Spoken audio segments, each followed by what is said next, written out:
Bonjour à toutes et à tous, très chers viewers cinéphiles, j'espère que vous allez bien, c'est Rafi qui vous parle et bienvenue dans ce retour de réaction du viewer youtubeur où tout simplement, dans le principe de l'émission, il s'agit tout simplement de réagir à une seule et unique vidéo d'un youtubeur que j'adore et que je suis sur YouTube.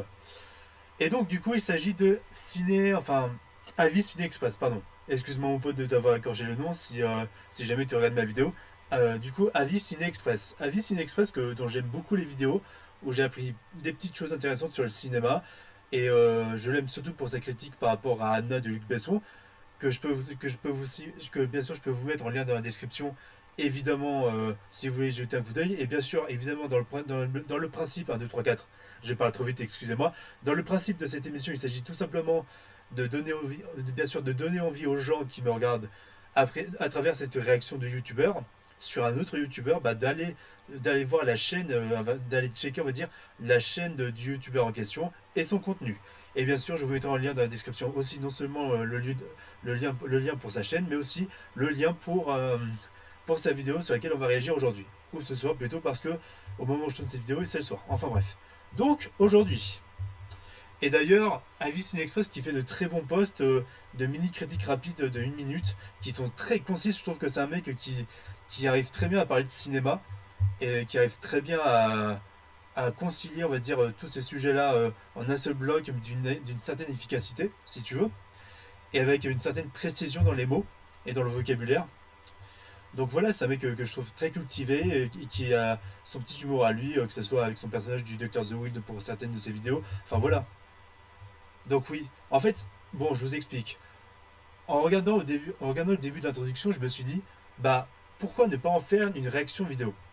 En plus, c'est sur un film dont j'avais fait une critique express en post, vous voyez, L'amour ouf de Gilles Lelouch avec Adèle Exarchopoulos et François Civil.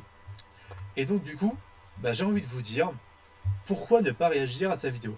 Bon, tu m'excuseras, Vicine Express, j'ai un petit peu triché parce que j'avais juste regardé l'introduction. J'ai pas regardé toute la vidéo, évidemment, je peux te le promettre, je vous le promets à vous, même à vous tous. Je n'ai pas regardé le reste de la vidéo pour éviter de me faire spoiler. Et je me suis dit, en regardant cette vidéo, bah, ça parle du couple toxique. Et comme je parle parfois de féminisme, des femmes, des droits des femmes, égalité homme-femme, je me dis, en plus, c'est relié au cinéma à travers le sujet même qui est le film, bah, je me dis, autant en profiter. Et déjà que L'amour ouf, c'est un film magistralement bien mis en scène, qui est vraiment expérimental dans tous les sens du terme. Le film est juste parfait. Et je vous conseille d'aller voir ce film-là si vous ne l'avez pas vu. Bon, bien sûr, je tiens juste à préciser dans cette vidéo, bah, ça va forcément spoiler, puisque évidemment, en finir avec le couple toxique, l'amour ouf expliqué, bah, vu le titre de la vidéo, c'est-à-dire que Avis Ciné Express va nous expliquer tout simplement bah, les éléments du film. Donc, un conseil, ne regardez pas cette vidéo avant d'avoir vu L'amour ouf au cinéma. Tu m'excuseras, Avis Ciné Express, évidemment, mais voilà, c'est juste un petit conseil que je peux donner moi personnellement. Après, vous faites comme vous voulez, mais le film est vraiment, vraiment très bon. Donc, on va réagir à cette petite vidéo. Hop là, c'est parti. Let's go. Je vois si ma tronche ne gêne pas. Et bien sûr, allez liker, partager, commenter son contenu à Avicini Express. Allez vous abonner à sa chaîne. Il fait de l'excellent travail. Je vous conseille vraiment, hein, si vous voulez apprendre des choses dans le cinéma, tout ça, vraiment, ce mec, c'est une pépite par rapport à ça. C'est même pour moi, avec l'écran fou, c'est les deux meilleurs youtubeurs cinéma. Clairement. Ça n'engage que moi, mais c'est ce que je pense réellement par rapport au YouTube français. Alors, en espérant que l'ordinateur ne voit pas.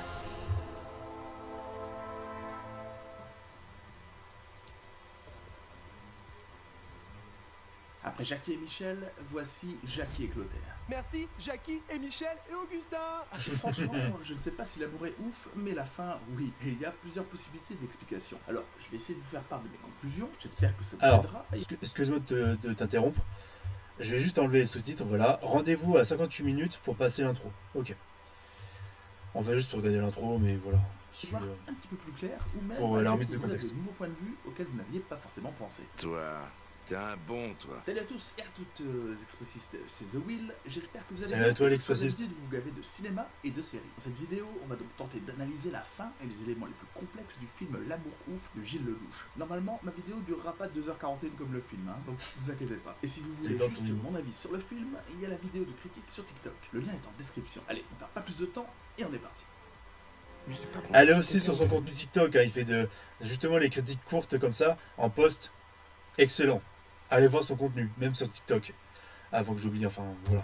Concernant la fin du film, en vérité, tout démarre sur la bifurcation scénaristique avec la scène d'ouverture qui est reprise et modifiée, comme une explication alternative ou une fin alternative qu'on pourrait trouver en bonus dans un Blu-ray par exemple. Le passage qui change fondamentalement est le moment où la C'est carrément vengeance ça. de Clotaire doit être menée à bien. Au début du film, il décide de donner libre cours à sa vengeance à l'aide de son équipe. Celle-ci se passe alors très mal et il meurt assassiné par une balle à bout portant. Alors que dans la dernière partie du film, après que la même scène est relatée, il choisit au dernier moment de ne pas aller au combat et de renoncer à la vengeance de son ami Lionel. Tout d'abord, ce qu'on peut remarquer, c'est que dans les deux cas, il essaie de protéger son frère en le laissant soit en retrait, soit carrément dans la seconde fin en lui demandant de rentrer avec l'équipe à l'abri du danger. Autre élément, Clotaire opère son choix à partir de l'appel reçu par un numéro non enregistré. On comprend que l'appel provient de sa dulcinée Jackie, alors qu'ils ne se sont pas revus depuis une dizaine d'années. Le choix appartient au jeune homme. Il peut écouter sa part d'ombre, comme ce qu'on voit au début du film, ce que Jackie lui reproche d'avoir trop fait dans sa vie à la fin du film lorsque les deux personnages sont à l'hôpital. Le fait de modifier la décision finale de Clotaire peut aussi être interprété comme la conclusion mentale finale du jeune homme. En effet, dans cette hypothèse, l'entièreté du film serait un peu comme un retour dans la tête de Clotaire, où l'on revoit tous les éléments l'ayant amené à ce moment bien précis. L'idée du choix est omniprésente dans le film. Elle est évoquée à de nombreuses reprises, de façon consciente, comme lorsque la mère de Clotaire lui dit, par exemple, directement dans l'appartement HLM où il a grandi, qu'il a le choix. Ou encore, quand son ami Lionel, lors d'une discussion sur un jeu d'enfant public, après que Clotaire a réussi à s'imposer en tant que caïd du quartier et des environs, lui dit qu'ils sont libres et qu'ils ont le choix d'aller. Pardon de te couper, c'est extrêmement intéressant ce que tu dis. En fait, quand on t'écoute, vraiment, on est pris par tes explications, vraiment. Comment dire, comment dire, c'est fluide, voilà, c'est très technique, mais c'est très simple à comprendre.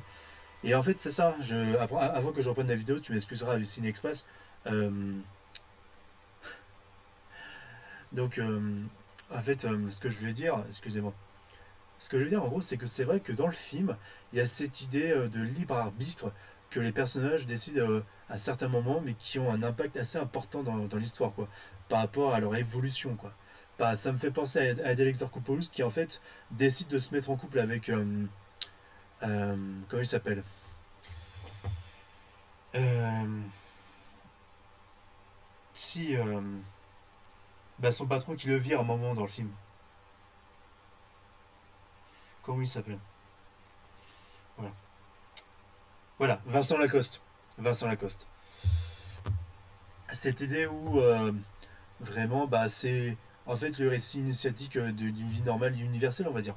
Dans le sens où il y a cette idée où les personnages vont évoluer et vont prendre des décisions qui vont changer leur vie et qui vont les diriger vers d'autres directions, quoi. D'autres chemins qui peuvent les séparer et à la fois les retrouver.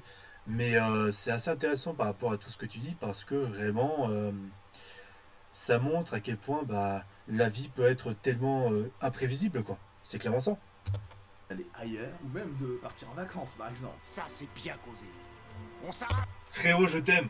L'âge de glace, hein. On n'oublie pas, les gars. L'âge de glace.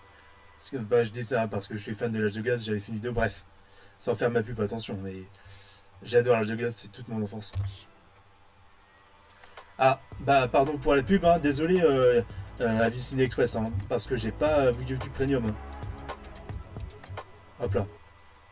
J'ai pas YouTube Mais Premium. que, pour aucune raison finalement, ils décident de rester là, sans profiter ni de l'argent, ni véritablement de leur pouvoir. Alors, je ne vais pas du tout m'attarder sur la notion de libre arbitre, mais théoriquement, elle exprime la volonté personnelle de se déterminer. Elle est non contrainte par opposition au serf arbitre. Il y a tout un débat philosophique et scientifique, disons, autour de l'existence même de la notion de libre arbitre, même s'il est communément plutôt admis qu'en tant qu'être humain, on dispose d'un certain libre arbitre. Bref.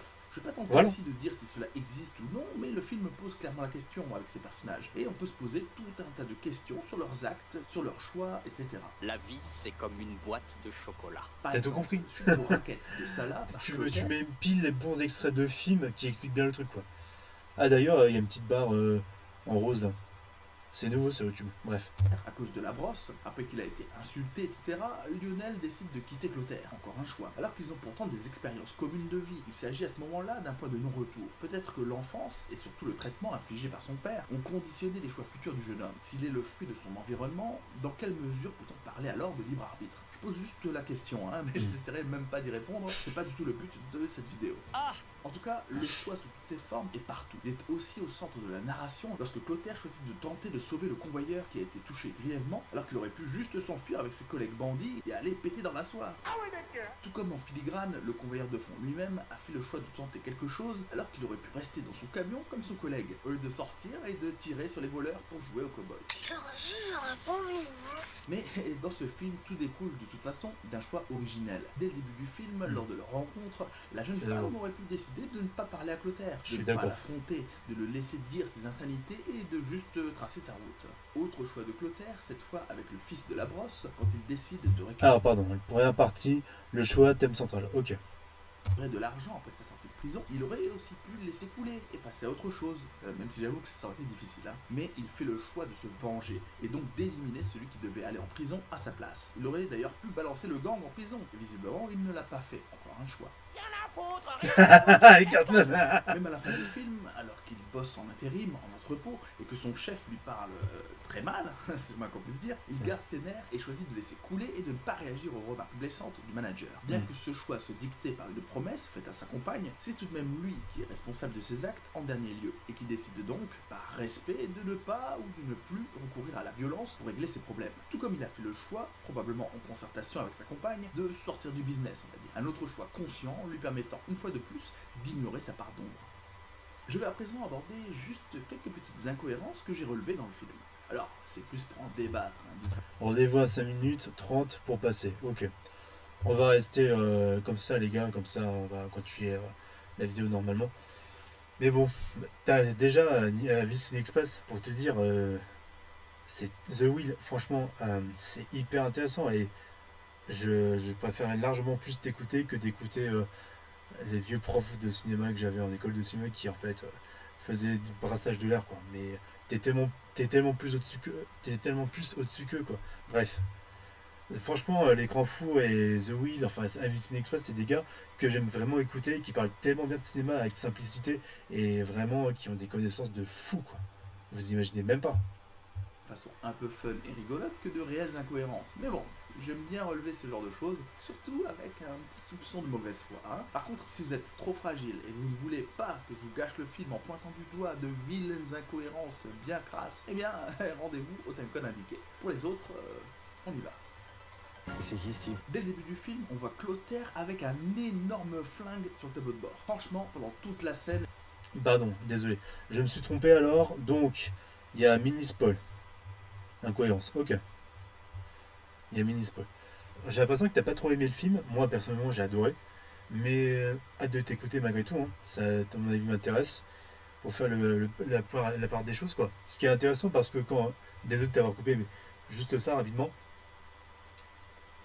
Excusez-moi. Ce qui est intéressant quand tu vas voir un film au cinéma, bah, pendant les bonnes séances, si tu veux, tu demandes aux gens si le film en question leur a plu ou pas.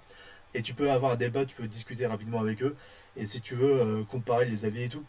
Ce que j'ai fait par exemple avec Aznavour, ce que j'ai fait avec Ni chaîne ni maître, ces films français là. Mais c'est hyper intéressant, tu as plein d'avis différents et c'est les opinions de chacun, tu te construis ton propre avis, c'est hyper intéressant. C'est qui Steve? Dès le début du film, on voit Clotaire avec un énorme... Bon, bien sûr, bon, là il spoil les incohérences, je me suis un peu trompé, mais comme vous voulez, vous pouvez regarder même la vidéo, comme j'ai dit en début de vidéo, regardez le film avant ou faites comme vous voulez, c'est tout. C'est qui Steve? Dès le début du film, on voit Clotaire avec un énorme flingue sur le tableau de bord. Franchement, pendant toute la scène, je me demandais comment ce flingue pouvait rester en place malgré les d'accélération qu'il envoyait. En vrai, un virage, l'arme tombe. Et ça finit en tiramisu, je te le dis, moi. Personnellement, je préfère le tiramisu au tiramisu. Mais bon, c'est son truc, Qui suis-je pour juger? Je te comprends, je te moi aussi. Que par mes actes. Autre incohérence, pourquoi Clotaire ne balance-t-il pas le gang quand il part en prison. Il a pris 12 piges. Il en fait 10. On lui a bien mis à l'envers et le gars ne balance rien. En plus, quand on voit quasiment pas son séjour en prison, difficile de déterminer s'il a subi une quelconque pression. Ce qui est surprenant aussi par rapport à ce passage, c'est qu'en sortant de prison, Clotaire ne semble avoir eu aucun contact avec aucun détenu. Ça c'est vrai. On n'a pas eu le passage où il était en tôle, où ce sont des évolutions sur comment il s'est imposé et tout. Ça c'est vrai. Bizarre quand même qu'il Je n'ait pas te profité de reconnais son bien temps ça. carcéral pour tisser des liens avec des mecs capables de l'aider à sa sortie de prison pour régler ses comptes. Même si je Ouais. sais il n'envisageait pas forcément la vengeance, je trouve ça assez étonnant. C'est comme si pendant ce temps en prison, il avait été dans une bulle à prendre ses 400 mots et quelques. Le gars entre en prison, c'est Bernardo de Zorro. J'adore le Il montage. sort et le mec c'est Bernard Pivot. Franchement, je comprends pas du tout la logique. Cet homme ne peut pas vous répondre, il est sourd et muet. Encore une incohérence, à la fin du film, le couple travaille dans un entrepôt. Ils n'ont pas l'air d'avoir trop vieilli physiquement. Donc je suppose qu'en termes de temporalité, on est encore pas trop loin des événements relatés juste avant. Et donc Clotaire s'en est juste tiré comme ça. Je rappelle qu'il a quand même buté un mec dans un accident de voiture et que dans le cheminement de son accession au titre de chef de gang, il a fait tout un tas de choses pas jolies. Et s'étant retiré du milieu, normalement c'est pas aussi simple que ça. Hein. Ou alors peut-être que je regarde trop de films. Mais à mon avis, il se serait déjà fait buter ou alors arrêté par la police, non? Mais le gars est tranquille, pas de pression. Tu veux que je lui dise d'aller se faire enculer? D'ailleurs, il bosse et son manager n'est pas au courant qu'il a fait de la prison. Alors, je veux bien, hein, ça reste possible en théorie, mais honnêtement, il faut vraiment que son histoire n'ait pas du tout été médiatisée, et ça m'étonnerait fortement, parce qu'un braquage mortel d'un camion de convoyage de fond, à mon avis, les médias ont dû absolument en parler dans l'univers du film. Surtout qu'à ce moment-là, dans le film, on est dans les années 90, et sans réseaux sociaux. Ce genre d'affaire faisait quasi systématiquement le buzz, Ah et ouais. passait en boucle, en télé, Tu et vas à pour la un truc, radio. là. Alors franchement, je suis un peu dubitatif. Ouais, c'est une incohérence. Ouais. Ultime incohérence à mon avis, Jackie était marié à Jeffrey. Alors ça reste possible qu'ils aient contracté un contrat de mariage avec partage des biens, etc. Mais Ouais. normalement, s'ils ont bien divorcé, elle a dû partir avec un petit, voire un gros billet. Hein. Si c'est le cas, pourquoi elle bosse en entrepôt? Et puis pendant tout le temps où elle était avec Jeffrey, Excusez-moi. elle s'est fait aucun ou aucune amie un peu fortunée, aucune relation lui permettant par cooptation ou piston d'accéder à une situation un peu mieux rémunérée. Qu'est-ce que c'est que tous ces gens qui refusent de péter dans la soie, franchement? Ta famille et toi vous pétez dans la soie. Avant de poursuivre et de terminer cette vidéo, je vais vous inviter à liker, à commenter et à partager cette vidéo si vous en appréciez le contenu. Je vous en remercie d'avance. Et pour les plus fortunés d'entre vous, je vous invite à soutenir financièrement la chaîne. Cela vous permettra de montrer votre amour ouf de la chaîne. Alors merci d'avance et on termine tout de suite cette vidéo. Alors, du coup. Est-ce que ce film amour Alors, est-ce un film. Un amour toxique? Ok. ouf nous montre un amour toxique? J'ai pu lire ou entendre à droite à gauche que Amour ouf nous montrait une relation toxique. Oui, mais les gens sont méchants, ils sont pas gentils, ils font des trucs de méchants, des trucs de pas gentils de Il méchants. est tellement drôle. Alors désolé, hein, mais ce qu'on voit dans le film, c'est pas du tout un amour toxique en fait. Pour le Ouais, psychanalyste d'accord. et thérapeute Christian Richomme, spécialisé dans les troubles de l'anxiété, les dépressions, les addictions, les troubles affectifs, une relation toxique est un rapport asymétrique entre deux personnes. Elle ne repose donc pas sur des bases saines, mais sur une dynamique de couple dysfonctionnel et déséquilibré. Ouais, c'est Ici, clairement dans du l'amour, pervers narcissique, la quoi. dynamique à l'intérieur du couple est plutôt positive, car à Ah. part leur rencontre, et encore, on peut relativiser ce point, Ouais. j'y reviens d'ailleurs juste après, et le passage où Clotaire délaisse un peu Jackie pour se focaliser sur son intégration au gang de voleurs, globalement, la relation des deux personnages est basée sur un amour réel, l'amour que les deux Désolé de te couper, mais je pense que tu vas en parler.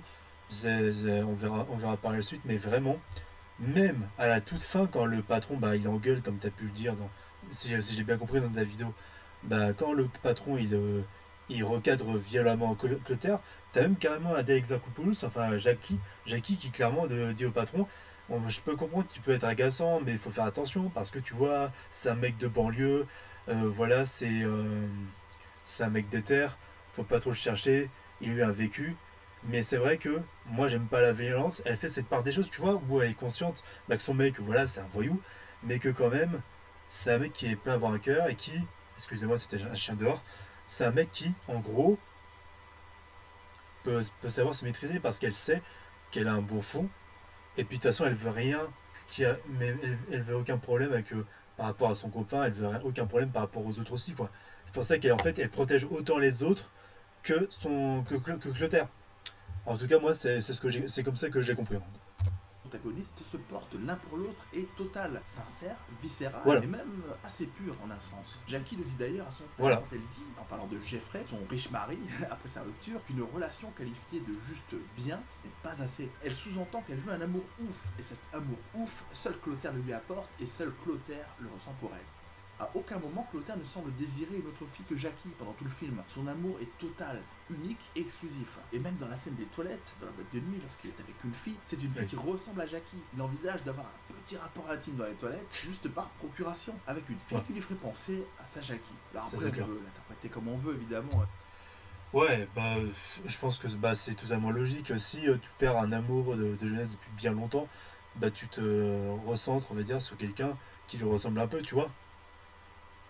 C'est tout bonnement humain. C'est tout bonnement humain. On va dire que c'est un manque de respect, etc. Mais lui, dans sa tête, je pense que c'est juste, il veut encore être avec Jackie. À ce Exactement. Qu'est-ce que je vous ai donc fait pour que vous me parliez avec aussi peu de respect? Même leur rencontre, pour préciser ma pensée de tout à l'heure, pourtant faite de sarcasme, d'insultes et d'agressions verbales, est happée par la sincérité d'un coup de foudre. Les cadres très rapprochés sur l'intimité des visages le montrent. On a ainsi des plans très serrés sur les yeux et les bouches des protagonistes encore adolescents. Et en réalité, très vite, leur relation dépasse ce stade de l'invective immature adolescente pour aller vers une connexion sincère. Les deux allant même à se livrer à Ah, c'est par contre, désolé, ça c'est. Tu vas en parler, je te laisse juste te dire ça. des confessions intimes, comme Clotaire qui avoue qu'il ressent une forme. Ça, cette scène, pour ceux qui ont vu le film, où en fait ils sont déconnectés du monde et ils dansent, cette scène elle est incroyable. J'ai rarement vu une aussi bonne scène depuis bien longtemps dans un film, surtout français, quoi. Comme quoi, en France, Forme de persécution et un manque de reconnaissance et il n'a juste pas les mots pour le dire. Ou Jackie qui parle de ce qui est arrivé à sa mère. Les deux se sentent libres d'être eux-mêmes l'un avec l'autre car ils s'aiment vraiment. Quand ils changent quelque chose les concernant, c'est parce qu'ils n'arrivent pas à s'insérer totalement dans une société qui ne leur ressemble pas. Le seul univers qui leur convient est l'espace de leur couple. Tout le reste nécessite un effort et ils doivent constamment s'employer mentalement et physiquement pour s'intégrer à ce monde. Ah, monde de merde. Les éléments qui montrent que le couple en lui-même n'est pas toxique à l'intérieur du couple sont nombreux. À aucun moment Clotaire, pourtant très violent, ne cherche physiquement à faire du mal à Jackie. Et le seul à le faire, c'est Jeffrey, celui qu'on pourrait pourtant qualifier en façade, généralement, de gendre idéal. Ça, La c'est vraie clair. relation toxique, c'est celle-là d'ailleurs. Bah oui, couple bah semble voilà, basé c'est sur une de façon rivalité Lacoste. à la fois de statut socio-économique, et même pour te dire à quel point c'est violent la dernière scène, avant que Clotaire débarque retrouver Jackie. Jackie carrément, en fait, ça m'a même détourné du regard pendant cette scène-là, où je pensais que Jackie elle allait clamser. Mais non, c'est justement Jackie, tu vois, qui défonce Jeffrey, quoi, Vincent Lacoste. Mais c'est vrai qu'il y a cette part de nuance, on va dire, sur les classes sociales où un mec riche, c'est pas forcément quelqu'un de plus respectueux. Et un mec de banlieue, c'est pas forcément un wesh wesh machin. Tu vois? mais aussi de maturité. Leur relation souffre d'un manque de communication évident, avec une Ouais. Jackie qui cache des choses à son époux concernant son passé et l'existence de Clotaire, et un Jeffrey qui manque d'empathie et qui semble intolérant à la Oui. frustration. Ces Ça, c'est signes clair. sont communément admis comme étant des éléments inhérents d'une relation véritablement toxique. En vérité, la nuance, ou plutôt le distinguo que j'invite à faire, c'est que les personnes individuellement élément inhérent d'une Excusez-moi. relation véritablement toxique. En vérité, Oui. la nuance, ou plutôt le distinguo que j'invite à faire, c'est que les personnes individuellement dans ce film peuvent être, oui, qualifiées de toxiques, mais pas fondamentalement le couple qu'elles forment. Alors ça, c'est très tordu, mais bougrement intelligent. Ainsi, en se basant notamment sur le manuel diagnostique et statistique des troubles mentaux, on peut supposer que Jackie souffre en partie de troubles borderline, définis comme un mode général d'instabilité des relations et des affects avec une impulsivité marquée. On a bien vu avec son daron Alain Chabat, hein, dans le film, pardon. J'ai un mal de ventre, excusez-moi. Bah ouais, j'ai Alain Chabat qui est très protecteur, très paternel avec Jackie, hein, qui vraiment écoute sa fille, enfin, est très fusionnel avec sa fille, quoi. Et même au moment où Clotaire amène Jackie dans un milieu, enfin voilà quoi, dans un bar avec de mauvaises fréquentations, t'as même le moment où, bah en fait, c'est un père responsable, Alain Chabat. Il est très à l'écoute, il est très ouvert par rapport à ce que propose sa fille, mais en fait, il reste quand même un père très protecteur. Déjà qu'à la base, bah, sa femme était morte et que en fait, Jackie avait perdu aussi sa mère, quoi. Donc, il y a vraiment cette idée de fusion où vraiment il y a autant d'instabilité que de rapports très fusionnels entre père et fille, quoi. peut constater ses traits de personnalité, notamment lors du moment où elle est virée de son travail et de son attitude globale, notamment sous la pluie, ou encore dans ce qu'on peut déduire de ce que dit son père au sujet de ses relations amoureuses et ou sentimentales, puisqu'il dit à sa fille lors de sa rupture avec Jeffrey qu'elle a toujours eu beaucoup de mal avec les relations, ce qu'on peut traduire par des relations interpersonnelles instables. Un autre élément caractéristique des troubles borderline, selon le site laclinique-isanté.com, et Clotaire, de son côté, pourrait probablement être qualifié de personne toxique antisociale, dans la mesure où il est, du moins dans les 3 quarts du film, toujours dans la transgression des normes, des lois Clairement. et de l'éthique. Clairement. Le site laclinique-isanté.com indique à ce propos: ces personnes toxiques présentent une forte impulsivité, souvent source de troubles du comportement, bagarres, délits mineurs ou majeurs. La frustration n'est absolument pas tolérée et va provoquer la colère et agressivité qui peuvent s'accompagner d'un véritable plaisir de blesser, de détruire, en particulier si des traits pervers sont présents. Bref, ça reste une observation théorique, mais on peut néanmoins y réfléchir. Après, je me dis que, un peu à la manière de cette règle mathématique finalement, 2 moins s'annulent et deviennent des plus.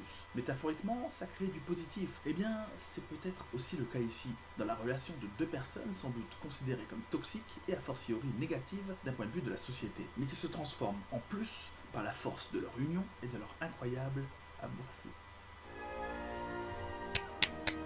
Et voilà, c'est tout pour moi les spécistes. J'espère que Merci, cette The vidéo Will. vous a plu. Si c'est le cas, il y a 2 vidéos qui devraient apparaître sur votre écran, donc n'hésitez pas à aller voir. Allez partager Nous son avons contenu, également likez, ensuite commentez Armageddon, ses allez voir vidéos. des films et des Je vous mets le lien dans séries. sur sa chaîne, Ciao, tout les ça. spécistes. Vous aurez tout. Donc voilà. C'était ma petite réaction à The Wheel, à Vicine Express, à CE. Donc voilà. Les gars, j'espère que ça vous aura plu. J'espère que ça vous aura donné envie de regarder son contenu. Donner de la force, absolument. Il parle de cinéma mais d'une manière tellement professionnelle et vraiment technique. Mais vraiment quoi. Ce mec, c'est une crème. Et puis, tout ça pour dire que merci à tous d'avoir regardé cette réaction du viewer youtubeur. Et on se dit à la prochaine pour de prochaines vidéos, tout simplement. Salut à tous.